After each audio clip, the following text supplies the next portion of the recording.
فاكرين الدرس اللي فات اللي خدنا فيه الفاوز الشورت فاوز ساوند وخدنا ازاي نقرا حرف ساكن زائد حرف متحرك. يعني زي مثلا نفكركم بسريعا كده نفتكر مع بعض كده لما خدنا زي حرف البي زائد ايه قلنا با.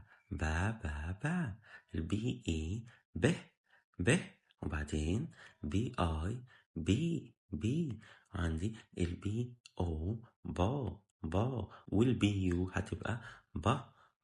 تمام. ايه بقى نعمل الخطوة اللي بعد كده تكون ايه؟ الخطوة اللي بعد كده هتكون ان انا اخد حاجة اسمها الفاميليز. في درس النهاردة هناخد at family. حرف الاي لما يجي مع حرف التي هيبقى at. الاي صوته ا والتي صوته ت ت يبقى زائد ت تبقى at.